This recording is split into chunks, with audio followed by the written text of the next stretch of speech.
This video has been made to introduce you to the surgical techniques that are available from Plastic Surgery Partners.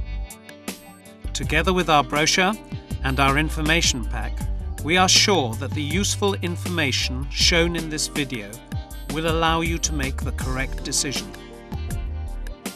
Rhinoplasty. Rhinoplasty is a procedure in which the surgeon's precision and artistic sense plays an important role. The goal in rhinoplasty is that the new nose does not call attention to itself, but blends fully into the general context of the face. Since there is no perfect or ideal nose, the time to explain what you want and expect from the surgery is during your first visit to your surgeon.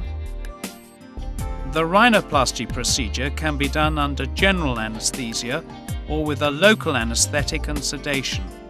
The nose is primarily a sensory and respiratory organ. It is a complex structure formed of bones and cartilage, covered on the inside by respiratory mucous membrane and on the outside by skin. It also functions as an olfactory organ and provides protection against the environment. These factors are important since rhinoplasty, in addition to achieving a certain aesthetic level, should preserve all nasal functions intact. The procedure is performed through incisions made to the inside of the nose, which we refer to as closed rhinoplasty. It can be performed by adding another almost imperceptible incision on the columella, the central column of tissue separating the nostrils. This is what is called an open rhinoplasty. Your surgeon will indicate which method is best for your case. Initially, the dorsum or bridge of the nose will be reduced or augmented as needed.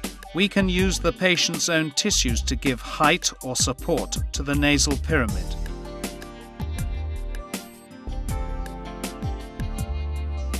The tip of the nose is the most delicate part of the procedure, and the surgeon must exercise the greatest care.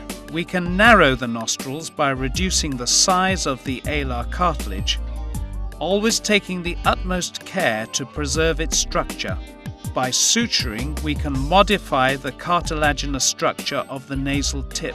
We can also join the cartilages that form the columella and even insert cartilage to stabilize it. The use of cartilage grafts in this area to stabilize or give greater definition must be done with the greatest finesse and must be firmly secured. Finally, it may be necessary to fracture the nasal bones to close the space created in the dorsum.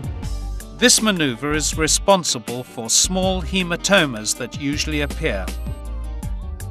After the procedure, a splint is normally applied.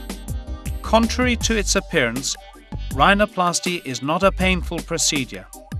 However, a certain amount of post-operative edema is normal, as is the presence of bruises which tend to recede in the first weeks.